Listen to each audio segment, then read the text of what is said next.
वंदे नंद ब्रजस्त्रीणां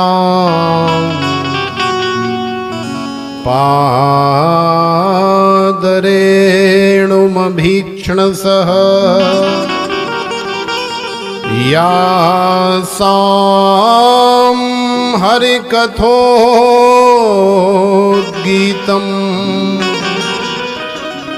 पुनाति भुवनत्रयम् वंदे वृंदावनां नन्दां राधिकां परमेश्वरी गोपिकां परमां शुद्धां आह्लादिनीं भक्तिरूपिणीं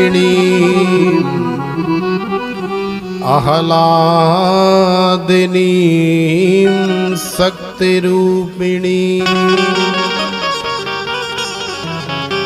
बोलिए श्री सूत जी महाराज की जय हो, श्री व्यास जी महाराज की जय हो, श्री सुखदेव जी महाराज की जय हो, श्रीमद्भागवत भगवान की जय हो, श्री बांके बिहारी लाल की जय हो, श्री रमण बिहारी लाल की जय हो, श्री सद्गुरुदेव भगवान की जय हो, सर्व संत हरि भक्तन की जय हो, आज के आनंद की जय हो।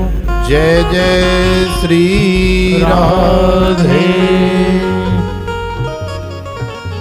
श्रीमद् भागवत कथा अमृत वर्षा में प्रवेश करने से पूर्व आइए भगवन नाम संकीर्तन करें।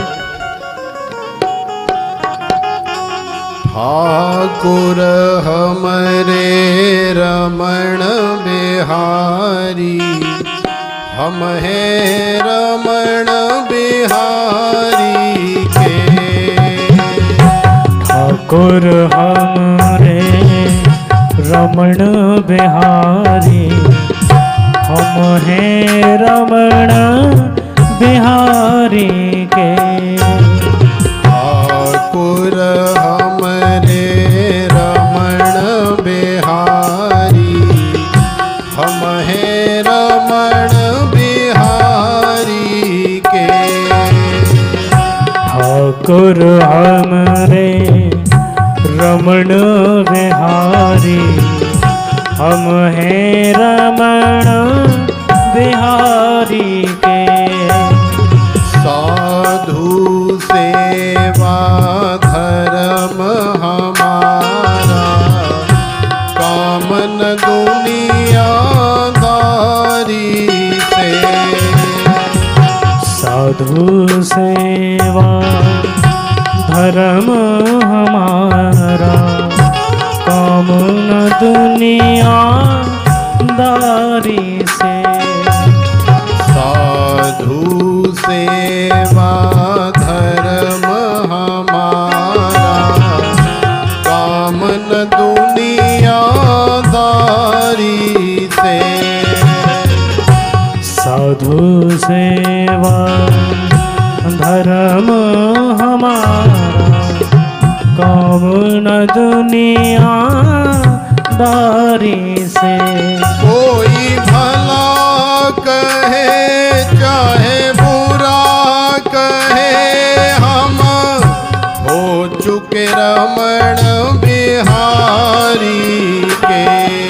कोई भला कहे या बुरा कहे, हम हो चुके रमण बिहारी के। कोई भला कहे चाहे बुरा कहे, हम हो चुके बांके बिहारी के। कोई भला कहे चाहे बुरा कहे, हो चुके बांके बिहारी के। ठाकुर हमरे रमण बिहारी, हम हैं रमण बिहारी के। ठाकुर गाइए रमण बिहारी, हम हैं रमण बिहारी के। साधु सेवा धर्म हमारा, कामन दुनियादारी से। साधु सेवा धर्म हमारा, कामना दुनियादारी से। कोई भला कहे चाहे बुरा कहे, हम हो चुके बांके बिहारी के। कोई भला कहे चाहे बुरा कहे, हम हो चुके बांके बिहारी के। कोई भला कहे चाहे बुरा कहे, हम हो चुके सद्गुरु प्यारे के। कोई भला कहे चाहे बुरा कहे, हम हो चुके बांके बिहारी के। हम हो चुके रमण बिहारी के। हम हो चुके रमण बिहारी के। हम हो चुके सद्गुरु प्यारे के। हम हो चुके सतगुरु प्यारे के। हम हो चुके राधा रानी के। हम हो चुके राधा रानी के। हम हो चुके नंद के लाला के। हम हो चुके नंद के लाला के। हम हो चुके यशोदा मैया के। हम हो चुके यशोदा मैया के। हम हो चुके यमुना मैया के। हम हो चुके यमुना मैया के। हम हो चुके भोले बाबा के। हम हो चुके भोले बाबा के। हम हो चुके गैया मैया के। हम हो चुके गंगा मैया के। हम हो चुके रमण बिहारी के। हम हो चुके रमण बिहारी के। हम हो चुके सद्गुरु प्यारे के। हम हो चुके सतगुरु प्यारे के।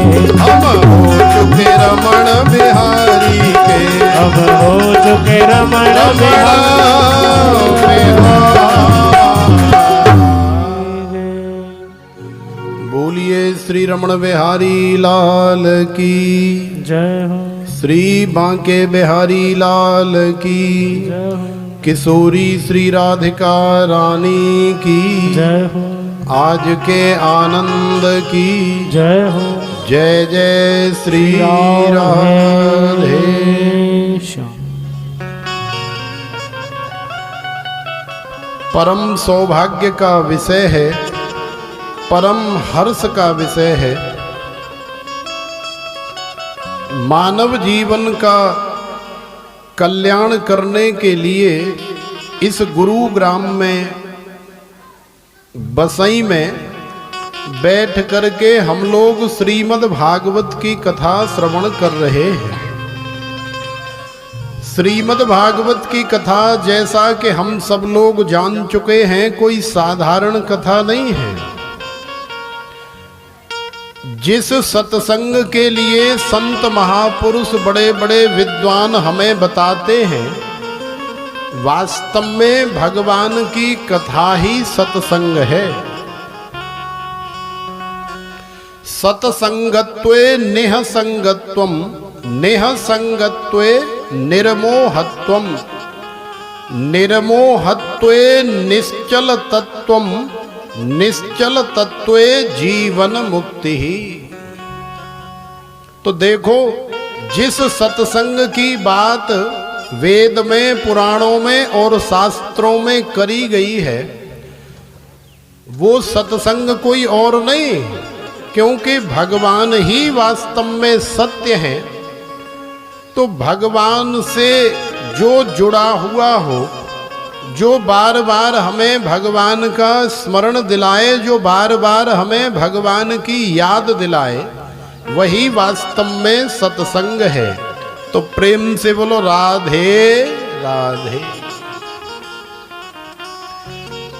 सत्संग एक उत्तम तीर्थ है, जहां जन्म जन्मांतरों के करोड़ों अघ करोड़ों पाप दूर हो जाते हैं। सत्संग में जाने से जीव पर काल और माया का प्रभाव नहीं होता, यम का पास भी नहीं रहता। सारे संसार में हमारे जो अनेकों प्रकार के मन में विचार आते हैं एक दूसरे के प्रति, उन विचारों का शुद्धिकरण भी केवल और केवल सत्संग से ही होता है। अपने आप को, अपने तन को, अपने मन को, अपने धन को पवित्र करने वाली यदि कोई चीज है संसार में, तो वो केवल और केवल सत्संग ही है। तो सत्संग कोई और नहीं, सत्संग माने सत्य का संग। तो सत्य क्या है? सत्य भगवान है, और भगवान के बाद में सत्य भगवान की कथा है। तो सत्संगत्वे नेह संगत्वम, सत्संग श्रवण करने से हमें नेह संगता की प्राप्ति होती है। माने आप हजारों लोगों में बैठे हुए भी अपने आप को एकदम अकेला महसूस करते हैं। थोड़ा सा ई को कम करो, हल्की सीटी सी मारो। तो देखो,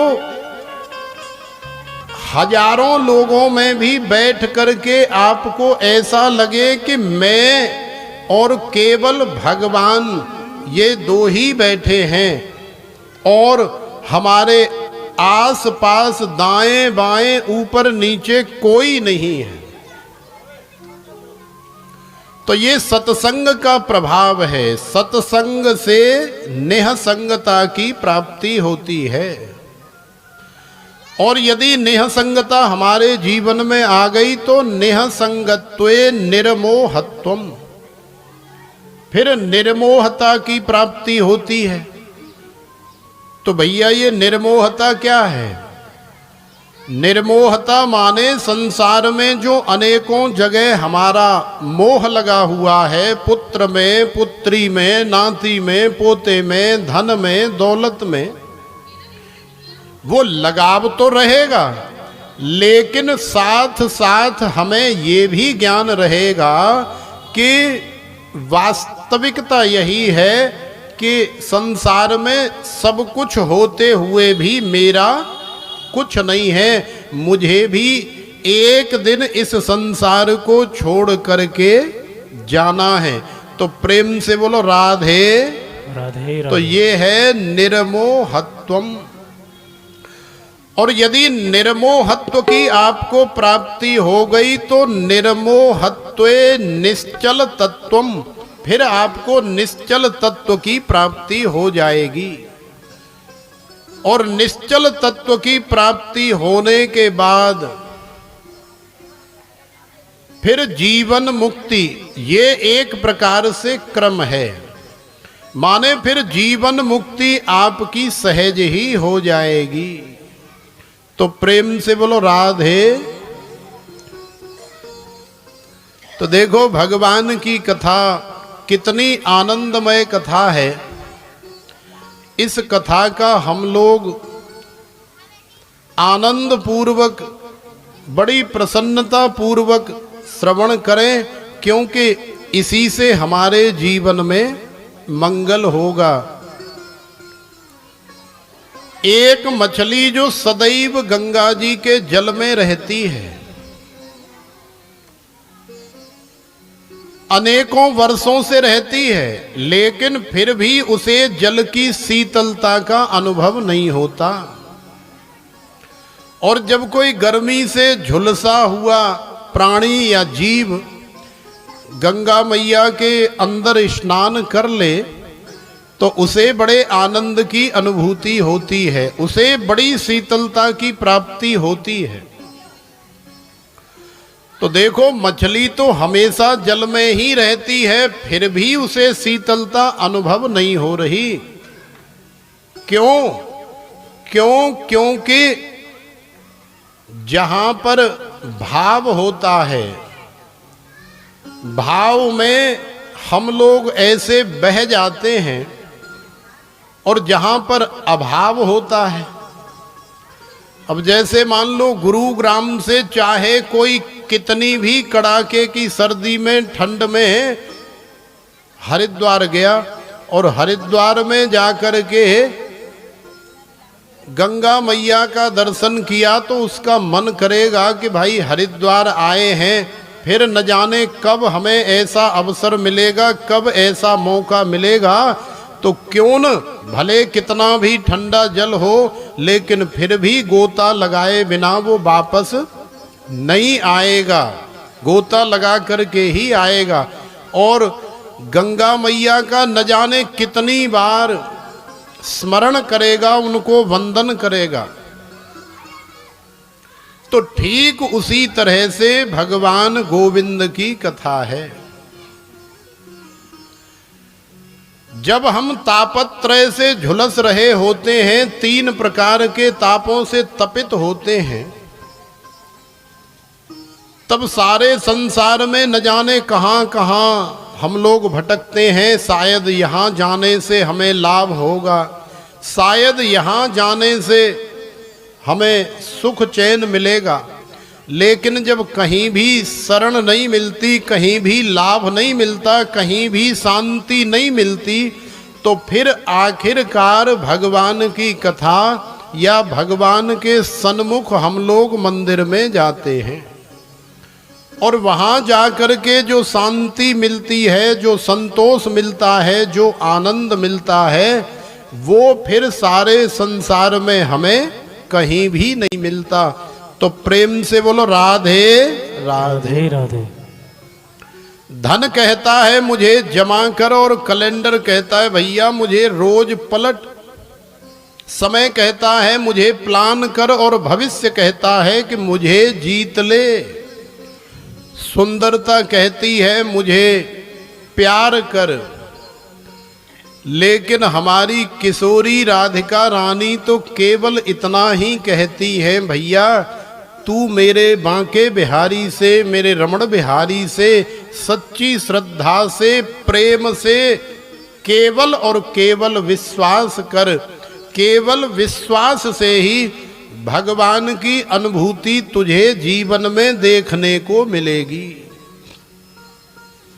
क्योंकि विश्वासो फलदायक। विश्वास के अंदर ही वास्तव में फल की प्राप्ति होती है। अन्यथा भगवान को सारे संसार में आप कहीं भी ढूंढते रहो, ढूंढने से भगवान आपको मिलने वाले नहीं है, क्योंकि भगवान कहीं बाहर नहीं है, भगवान तो तुम्हारे हृदय में है, वो तो अंदर बसे हुए हैं।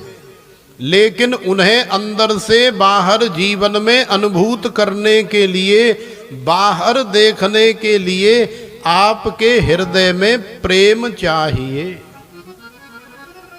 बिना प्रेम रीझे नहीं, नटवर नंद किशोर। भाव का भूखा हूँ मैं, भाव ही एक सार है, भाव से जो भजता मुझे तो भव से बेड़ा पार है। तो भगवान को पाने के लिए, भगवान की कथा को अपने जीवन में लाने के लिए आपके हृदय में प्रेम चाहिए, वो भाव चाहिए। अन्यथा सारे संसार में आप गोविंद को, भगवान श्री राम को कहीं भी ढूंढते फिरो, लेकिन वो मिलने वाले नहीं हैं। और यदि गुरुग्राम में इस बसई में अपने घर में बैठे हुए आपके हृदय में भाव की जागृति हो गई तो तुम्हारे जीवन में भगवान तुम्हें यहीं पर बांके बिहारी दर्शन दे करके अवश्य जाएंगे, ऐसा हमारा विश्वास है। तो प्रेम से बोलो राधे राधे राधे। बड़ा सुंदर सा भाव है। माता और बहनें कहती हैं कि ढूंढे से राम मिलत नाही, और यही वास्तविकता है।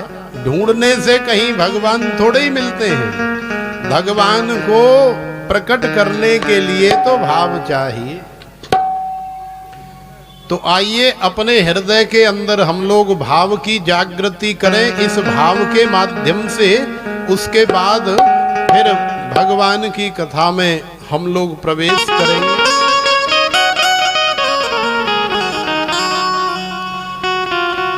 ढूंढे से राम मिलत नाही, मेरी राम रटन छूटत नाही।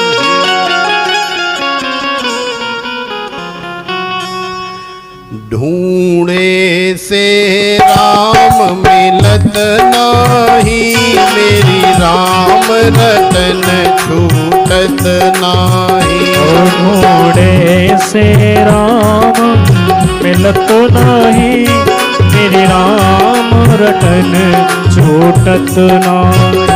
ढूंढे से राम मिलत नाही, मेरी राम रतन छूटत नाही। ढूंढे से राम मिलत नाही, मेरे राम रतन छूटत नाही। मेरी राम रतन छूटत नाही, मेरी राम रतन छूटत नाही।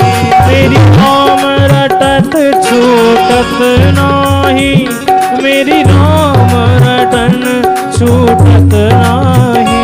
मेरी राम रतन छूटत नाही, मेरी राम रतन छूटत नाही। मेरी राम रटन छूटत नाही, मेरी राम रटन छूटत नाही। ढूंढे से राम मिलत नाही, मेरी राम रतन छूटत नाही। ढूंढे से राम मिलत नाही, मेरे राम रतन छूटत नाही। आनंद लेते हुए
पुकार रही, प्रभु आ जाओ, प्रभु आ जाओ।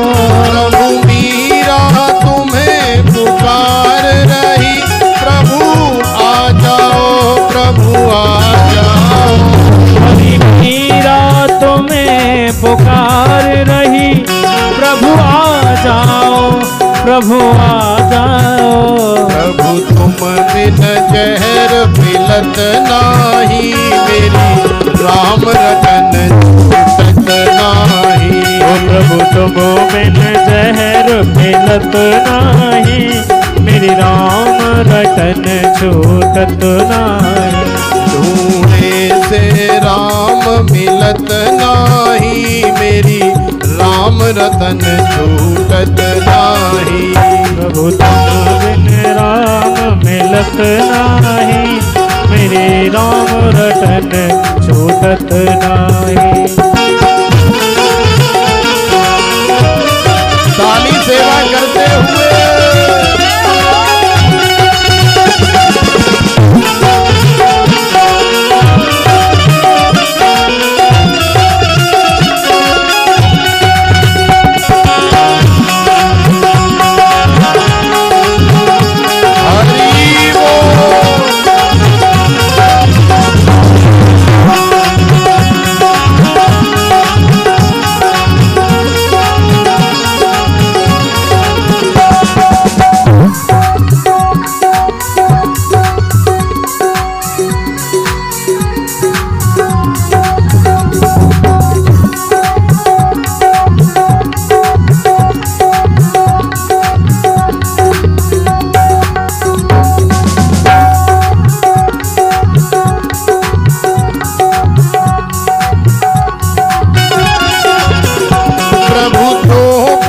तुम्हें पुकार रही, प्रभु आ जाओ, प्रभु आ जाओ। प्रभु द्रौपदी तुम्हें पुकार रही, प्रभु आ जाओ, प्रभु आ जाओ। हरि द्रौपदी तुम्हें पुकार रही, प्रभु आ जाओ, प्रभु आ जाओ। प्रभु द्रौपदी तुम्हें पुकार रही, प्रभु आ जाओ, प्रभु आ जाओ। प्रभु तुम बिन लाज बचत नाही, मेरी राम रतन छूटत नाही। प्रभु तुम बिन लाज बचत नाही, मेरे राम रतन छूटत नाही। ढूंढे से राम मिलत नाही, मेरी राम रतन छूटत नाही। ओ ढूंढे से राम मिलत नाही, मेरे राम रतन छूटत नाही। आनंद लेते हुए गाइए।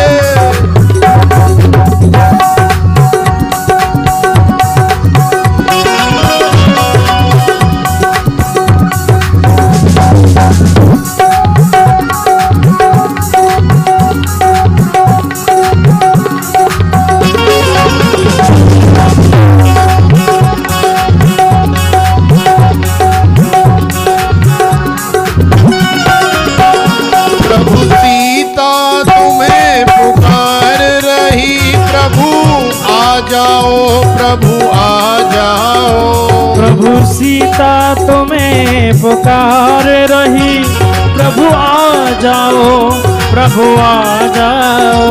प्रभु सीता तुम्हें पुकार रही, प्रभु आ जाओ, प्रभु आ जाओ। प्रभु सीता तुम्हें पुकार रही, प्रभु आ जाओ, प्रभु आ जाओ। प्रभु तुम बिन हरण बचत नाही, मेरी राम रतन छूटत नाही। प्रभु तुम बिन हरण बचत नाही, मेरे राम रतन छूटत नाही। ढूंढे से राम मिलत नाही, मेरी राम रतन छूटत नाही। ढूंढे से राम मिलत नाही, मेरे राम रटन छूटत नाही।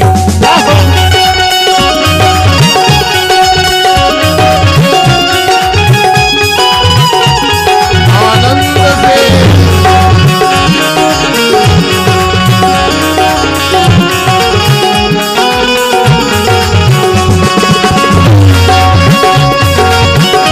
दोनों हाथ उठा के ताली सेवा करते हुए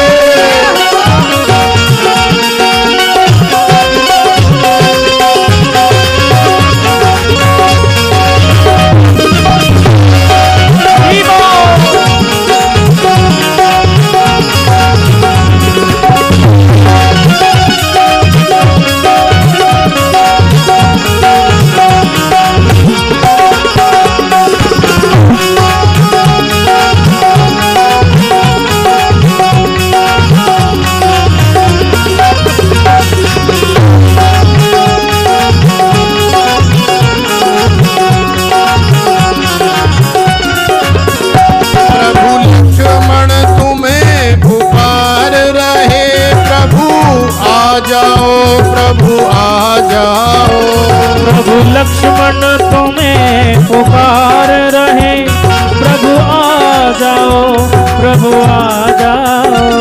प्रभु लक्ष्मण तुम्हें पुकार रहे, प्रभु आ जाओ, प्रभु आ जाओ। प्रभु लक्ष्मण तुम्हें पुकार रहे, प्रभु आ जाओ, प्रभु आ जाओ। प्रभु तुम बिन प्राण बचत नाही, मेरी राम रटन छूटत नाही। प्रभु तुम बिन प्राण बचत नाही, मेरी राम रटन छूटत नाही। ढूंढे से राम मिलत नाही, मेरी राम रटन छूटत नाही। ढूंढे से राम मिलत नाही, मेरे राम रतन छूटत नाही। मेरी राम रटन छूटत नाही, मेरी राम रटन छूटत नाही। मेरी राम रतन छूटत नाही, मेरी राम रतन छूटत नाही।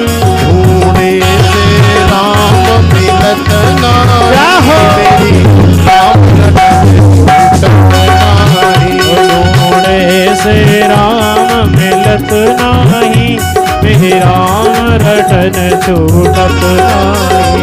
ढूंढे से राम मिलत नाही, मेरी राम रटन छूटत नाही। ढूंढे से राम मिलत नाही, मेरी राम रटन छूटत नाही।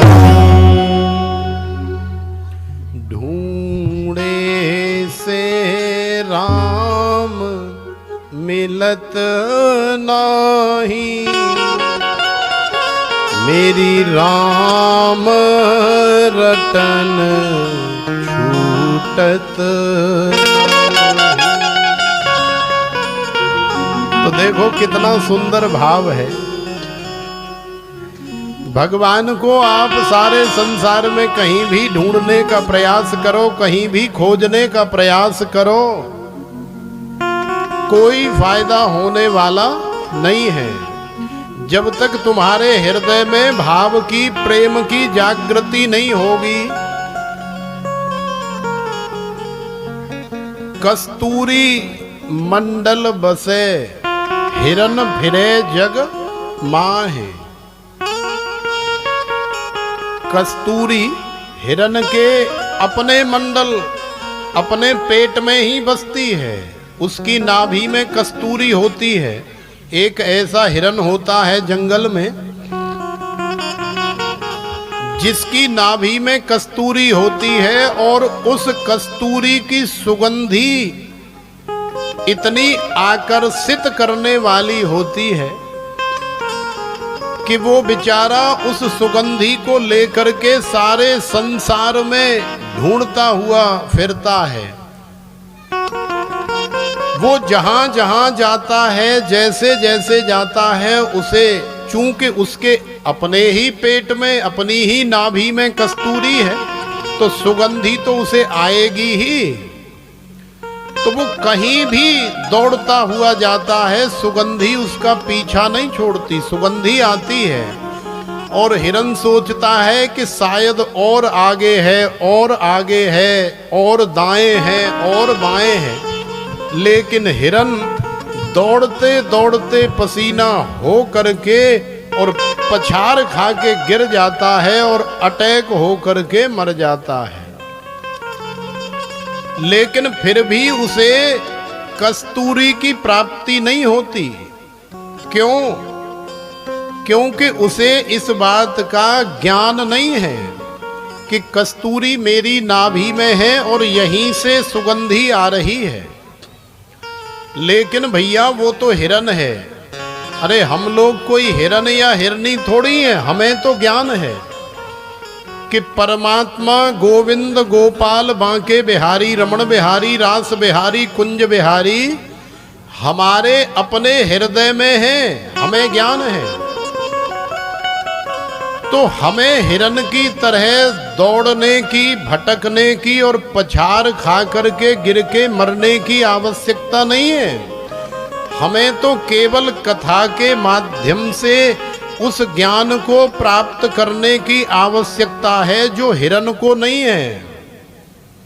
यदि हमारे अंदर वो ज्ञान आ गया तो हम यहीं गुरुग्राम में बैठे बैठे भगवान का अनुभव कर सकते हैं, कथा में भगवान को अपने जीवन में ला सकते हैं।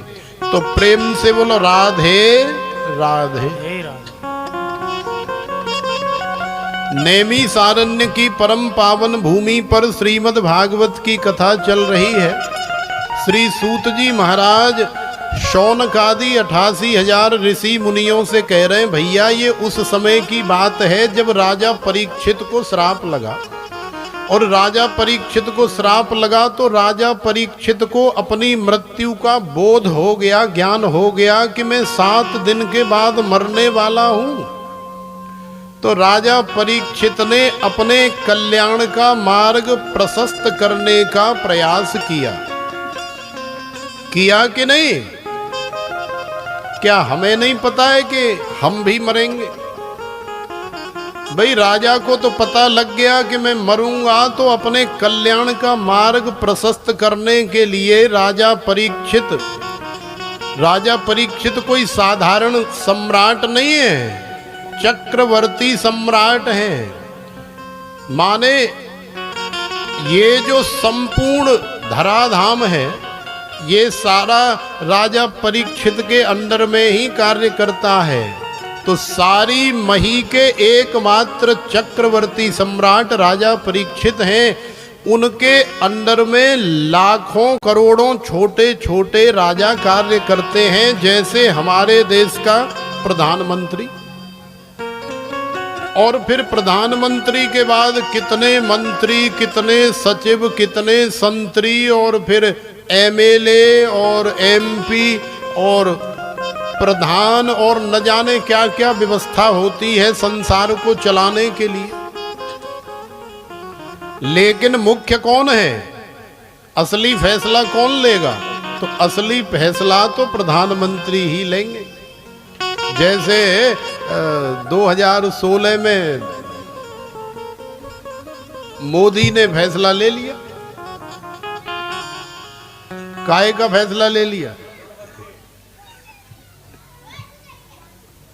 नोटबंदी का फैसला ले लिया कि भैया आज रात के 12 बजे के बाद कल से जो माता बहनों ने जमा करके रखा हुआ है वो नहीं चलेगा।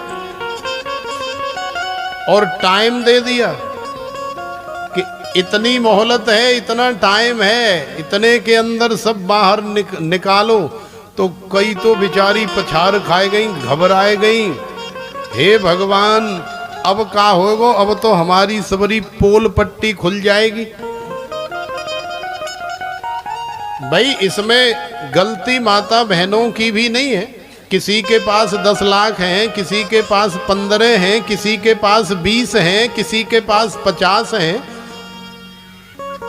और पति कर्ज लेके घर चला रहे हैं, ब्याज पे पैसे ला रहे हैं, लोन उठा रखी है। पति को पता ही नहीं है कि हो क्या रहा है। जब घर आए पैंट उतार के टांग दिया, 500 का एक धीरे से निकाला और सरका दिया, रख दिया। तो ये कोई चोरी नहीं है, ये कोई छल कपट दंभ पाखंड नहीं है, ये उनकी सुंदर सोच है। कैसी? बाई चांस आने वाले समय में मेरे पास एक बेटी है, बेटा है, ये घर है, पति है, भाई इनके पास तो जितने पैसे होते हैं ये तो सब खर्च कर देते हैं, कहीं न कहीं इन्वेस्ट कर देते हैं। अभी कोई ऐसी इमरजेंसी आ जाए, बेटी का विवाह करना पड़े, पैसे की कमी आ जाए, तो कम से कम निकाल के 5 लाख दे तो दूंगी। ये लो जी, आप चिंता न करो, मैं आपके साथ हूँ, ये गड्डी पकड़ो 5 लाख की और खूब ठाठ से बेटी का विवाह करो। तो समय आने पर उनकी ऐसी सोच होती है, समय आने पर देती है। लेकिन अब तो चूंकि प्रधानमंत्री ने फैसला ले लिया, पति को जानकारी नहीं है, अब तो कई दिन बेचारी घबराई, कई दिन तो मुंह उतर गए कि अब करें तो करें क्या। भाई अब बताएंगे तो फिर ये क्या कहेंगे, अरे भगवान बता, मैं तो वापे से लाया हूँ 1 लाख रुपया, 50,000 वाके चल रहे मेरे ऊपर, और तो पे इतनो पैसा धरे हो, तूने बताया नहीं। खैर जो भी हो, माताओं की और बहनों की सोच कोई ऐसी नहीं होती है कि हमें निकाल करके जो भी रखती हैं वो अपने पति, अपने बच्चों के लिए ही रखती हैं, एक इमरजेंसी के लिए रखती हैं, आपातकाल समय के लिए रखती हैं। तो सुंदर सोच है। और ऐसे ही वास्तव में क्षणसः विद्या कणसः धनम, क्षण त्यागे कुतो विद्या और कण त्यागे कुतो धनम। एक एक क्षण का संग्रह करने से विद्या की प्राप्ति हो जाती है, एक एक कण का संग्रह करने से बहुत सारे अन्न की बोरियां भर जाती हैं, और एक एक रुपया बचाने से लाखों रुपए हो जाते हैं, जो भविष्य में कभी भी काम आ सकते हैं। तो प्रेम से बोलो राधे। तो हमारे कहने का तात्पर्य ये है कि प्रधानमंत्री जो फैसला ले ले वही आखिरी फैसला होता है। तो राजा परीक्षित जो है सबसे बड़े सम्राट हैं, जिसे चक्रवर्ती सम्राट के नाम से जाना जाता है, क्योंकि पहले युधिष्ठिर, पांडव इत्यादि थे, तो ये पांडवों का ही तो अंश है। राजा परीक्षित अभिमन्यु के पुत्र और उत्तरा के पुत्र। राजा परीक्षित धर्मात्मा हैं, बड़े पुण्यात्मा हैं, साधु संत गौ सेवी हैं।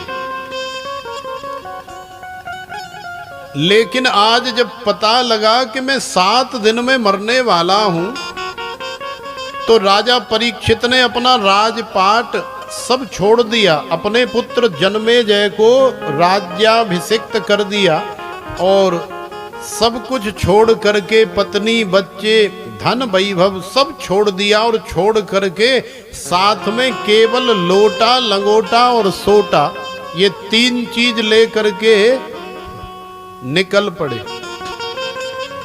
अब आप सोच रहे होंगे कि भाई जब इतना बड़ा धन वैभव सारी धरा ही छोड़ दी, सारी मही का संपूर्ण सुख वैभव छोड़ दिया, तो ये लोटा, लंगोटा और सोटा लेकर के काहे को निकल पड़े, इन्हें भी छोड़ देते। तो देखो कुछ चीजें आवश्यक होती हैं। जैसे आपके अंदर भगवान विराजमान हैं, आप मानो चाहे न मानो, आप आस्तिक रहो या नास्तिक रहो, इससे कोई फर्क नहीं पड़ता भगवान को, लेकिन वो आपके अंदर है। यदि वो आपके अंदर हैं, उनकी सत्ता आपके अंदर है, तो आप बैठे हैं, लेटे हैं, खा रहे हैं, चल रहे हैं, गा रहे हैं, नाच रहे हैं। जिस दिन उनकी सत्ता आपके अंदर से निकल जाएगी, ममई वांसो जीव लोके जीव भूतः सनातनः जीवो ब्रह्मो नापरः। ईश्वर अंश जीव अविनाशी चेतन अमल सहज सुख राशि।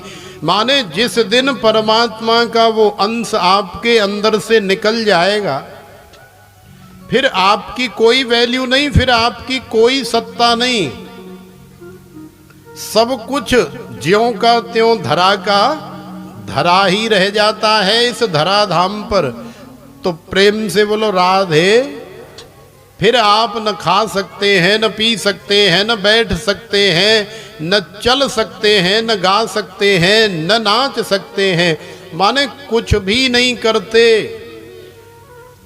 लेकिन जितनी देर वो अंश आपके हृदय में विद्यमान है, उतनी देर सारा संसार, आपके परिजन और सब लोग आपसे बहुत प्रेम करते हैं।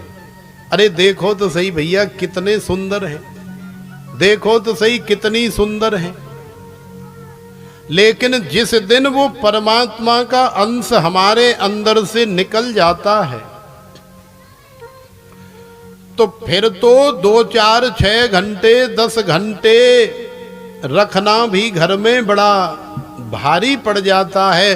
फिर तो कहते हैं भैया जल्दी करो, क्योंकि गर्मी का समय है और गर्मी के समय में शरीर को ज़्यादा देर रखना ठीक नहीं है। तो फिर तो जल्दी से जल्दी उसे गेट आउट करते हैं, घर से निकालते हैं, जिसे अभी हम बहुत प्रेम करते थे। क्यों? क्योंकि उसके अंदर भगवान का अंश था। अब अंश नहीं है तो अब उसके साथ कोई प्रेम नहीं, कोई रिश्ता नहीं, कोई संबंध नहीं, कोई लगाव नहीं। अच्छा एक बात बताओ, आप संसार में सबसे ज्यादा प्रेम किसे करते हो? आप बताओ मैया, आपका नाम क्या है? सुनीता शर्मा। हाँ, तो सुनीता शर्मा जी आप बताओ कि आप संसार में सबसे ज्यादा प्रेम किसे करती हो? भगवान को। लेकिन यदि साधारणतया पूछा जाए कि आप किसे प्रेम करती हो, तो आपका उत्तर होगा कि मैं अपने पति से सबसे ज्यादा प्रेम करती हूँ। भाई पहले नंबर पर तो पति ही परमेश्वर है, पति ही भगवान है। दूसरे नंबर पर फिर हमारे बालक हैं और स्टेप वाइज जो है परिवारीजन है। लेकिन रात को 2-4 लुटेरे और बदमाश आ जाएं और कनपट्टी पे धर दें तुम्हारी, बोल सुनीता अब तू जाएगी ऊपर या फिर तेरा ये सब ले जाऊं? पति, बच्चे, धन दौलत, घर परिवार, तेरे पास जो कुछ भी है वो सब ले जाऊं या तू जाएगी ऊपर? तो क्या कहोगी? भैया मोह मत मारे, तू सबे ले जा, झाड़ के ले जा, पर भैया मोह मत मारे। तो देखो, हम सबसे ज्यादा प्रेम न तो पति से करते हैं, न बच्चों से करते हैं, न मकान दुकान धन वैभव से करते हैं। सबसे ज्यादा प्रेम जीव अपने आप से करता है। और उस प्रेम का पता कब लगता है? जब जान पर बनती है, तब असली परीक्षा तब होती है। तो सबसे ज्यादा प्रेम हम अपने आप से करते हैं। क्यों? क्योंकि हम जो अपने आप हैं, चूंकि हम वास्तव में शरीर नहीं है, सो हम शिवो हम, वास्तव में हम ही ईश्वर का अंश होने के नाते भगवान ही है, क्योंकि भगवान में और भगवान के भक्त में किसी प्रकार का भेद नहीं है। तो हम जो है अपने आप से माने भगवान से ही सबसे ज़्यादा प्रेम करते हैं, और हमारे अपने निकट हमसे ज़्यादा दूसरा कोई नहीं है। यही वास्तविकता है, यही ज्ञान है। जिस दिन ये ज्ञान हमारे अंदर बैठ गया तो आप भी जब वृंदावन जाओगी ना सुनीता जी, तो बहुत बड़ी ट्रॉली ले जाने की जरूरत नहीं पड़ेगी आपको कि 8 दिन के लिए जा रही हो तो 2 ट्रॉली बांध ली, कंबल चादर और न जाने कितने जोड़ी कपड़े बांध लिए। माने खुद में भी इतना वजन नहीं है जितना हमने साथ में ले लिया है कि वहाँ पता नहीं कुछ मिलेगा या नहीं मिलेगा, ऐसी भावना से और ऐसी ही सड़ी हुई गर्मी में या कड़कती हुई ठंड में हम लोग जब भी कहीं 2-4 दिन यात्रा के लिए जाते हैं ना, तो इतना सामान बांध लेते हैं कि रेलवे स्टेशन से यदि आधा किलोमीटर दूर टेम्पू मिलेगा या कार मिलेगी तो इतनी दूर चलने में गर्मी हो तो सारा तेल जो है निकल जाता है, पसीना पसीना हो जाते हैं, और फिर असली ज्ञान हो जाता है। असली ज्ञान हो जाता है, भगवान मैंने बहुत बड़ी गलती करी, इतना वजन लेकर के आई, इतना सामान इकट्ठा किया, इतना संग्रह किया। अरे मैं भी बाबरी थी, 200 रुपये ज़्यादा खर्च हो जाते, यहाँ बढ़िया कमरा ले लेती, वहाँ सब कुछ मिल जाता, लेकिन मैं दुनिया भर का ले आई। अब थोड़ी देर के लिए ज्ञान तो हो गया कि इतना संग्रह करने की आवश्यकता नहीं है, लेकिन अब ले आई तो ले आई। तो हमें बार बार ज्ञान होता है कि हमें संसार से जाना है, लेकिन फिर भी जीवन भर हम लोग संग्रह करते ही रहते हैं, और संग्रह करते करते न जाने कितने बड़े बड़े मकान दुकान बिजनेस और क्या क्या बनाते हैं, और बनाते बनाते और फिर संसार से चले जाते हैं। बुरी बात नहीं है, लेकिन जाने से पहले अपने कल्याण का मार्ग जो है प्रशस्त अवश्य कर लेना चाहिए। जैसे राजा परीक्षित के पास किसी चीज की कमी नहीं है, लेकिन फिर भी सब कुछ छोड़ दिया। जैसे भगवान आवश्यक हैं इस शरीर के लिए, वैसे ही अब राजा परीक्षित जंगल में जा रहे हैं तो उन्हें जल पीने के लिए और अन्य क्रिया इत्यादि करने के लिए लोटा की आवश्यकता है, तो लोटा ले लिया। शरीर को ढकने के लिए केवल लंगोटी से काम चल सकता है, बाकी ऊपर नीचे कुछ रहे या न रहे इससे कोई फर्क नहीं पड़ता, क्योंकि जंगल में रहने वाले साधु संत लोग केवल लंगोटी लगा करके और धूने पर बैठ के धूनी रमाते हैं, तपस्या करते हैं, आनंद से जीवन व्यतीत करते हैं। तो राजा परीक्षित ने भी लंगोटा कस दिया और हाथ में छोटा सा सोटा भी ले लिया। क्यों? क्योंकि जंगल में जा रहे हैं भैया, जंगल में बहुत सारे जंगली जानवर होते हैं, तो न जाने कौन सा जानवर ऐसा आगे से आ जाए, चूंकि वो आदमी नहीं है, वो जानवर तो जानवर है। संसार में भी ऐसे ही होता है। हम लोग अपनी सुरक्षा के लिए न जाने क्या क्या करते हैं। क्यों? क्योंकि हम तो सज्जन हैं, हमें तो ज्ञान है, लेकिन सामने से यदि कोई मूर्ख आ जाए, सामने से कोई सठ आ जाए, तो फिर उसे समझाने के लिए हमें भी अनेकों प्रकार के अस्त्र शस्त्र इत्यादि की आवश्यकता होती है। तो प्रेम से बोलो राधे राधे।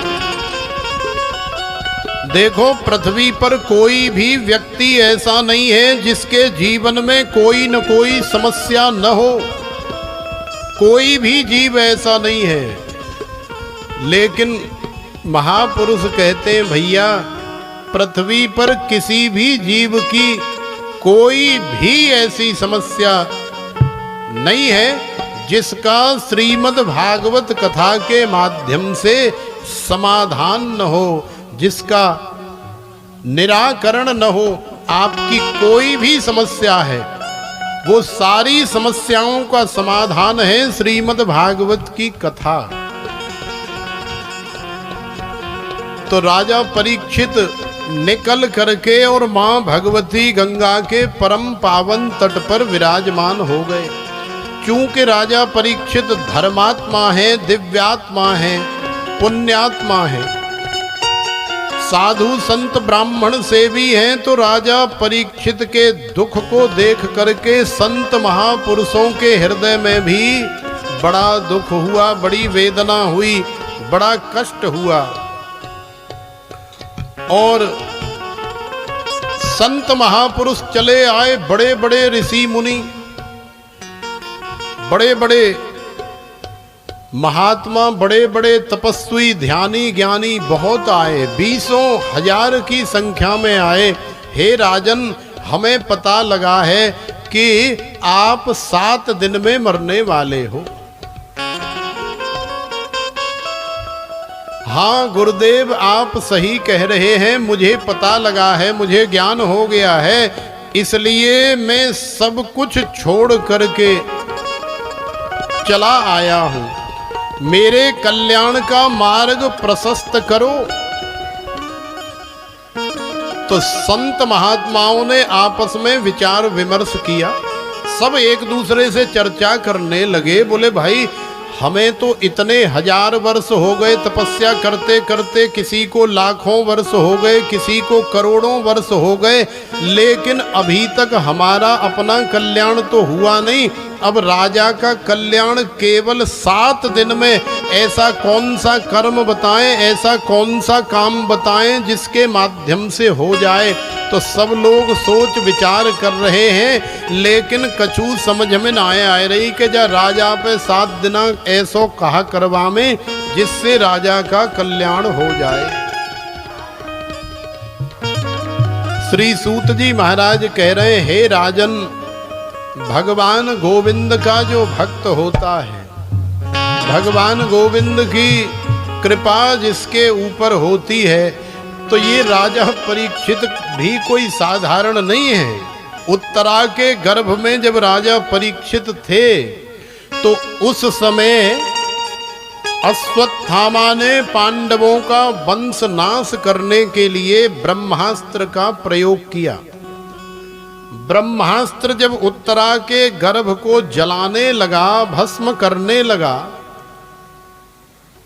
तो वही बांके बिहारी, रमण बिहारी, द्वारिकाधीश गोविंद केशव सूक्ष्म रूप धारण करके उत्तरा के गर्भ में प्रविष्ट हुए, और प्रविष्ट हो करके उन्होंने शस्त्र के माध्यम से, माने गदा को ऐसे घुमाया कि राजा परीक्षित जब इतने छोटे से थे उत्तरा के गर्भ में, तो राजा को ऐसा लग रहा है कि श्रीमन नारायण भगवान श्री हरि अपने सुदर्शन से मेरी रक्षा कर रहे हैं।